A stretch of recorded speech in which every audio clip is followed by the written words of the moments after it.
Hepinize merhaba arkadaşlar. Bugünlerim sizlerle ne zaman kompütür videosu gelir onu paylaşacağım. İnşallah sabah yok, 10 sabahsı da yok, birsün de yok.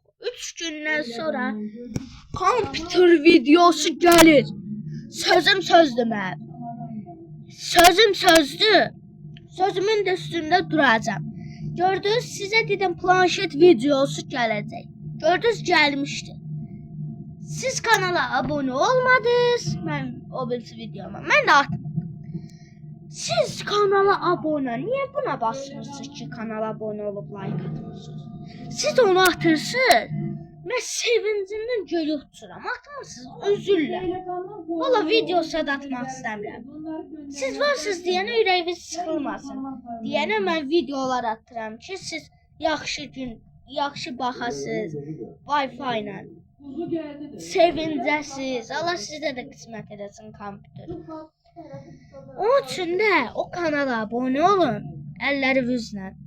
Əllərinizə quzu kəsmisiniz. Nə olar? O videoya bir dənə tıkla. Bir dənə kanala abone ol.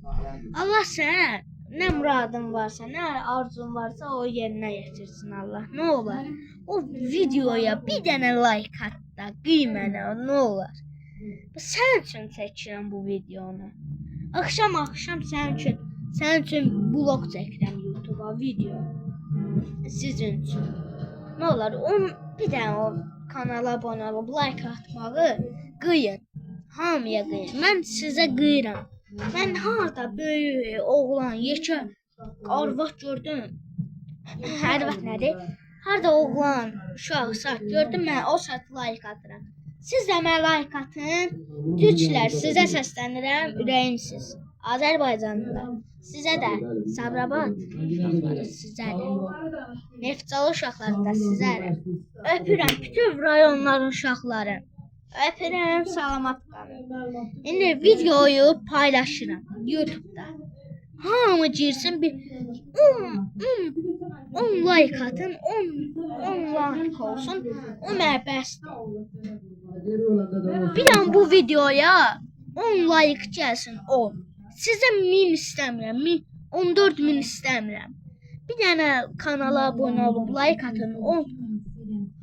Mən də bir dənə YouTube plaketim olsun da, ne olar dostlar? Ne olar? Dostlar, mən bir kompütürüm var idi, xarab oldu. Video çıxıb girib YouTube kanalından izləyirsiniz. Ne olar dostlar? O kanala abone olun da. Öpürəm, salamat qalın, ürəyimsiz. Allah nə arzunuz varsa, nə muradınız varsa yerinə yetirsin Allah.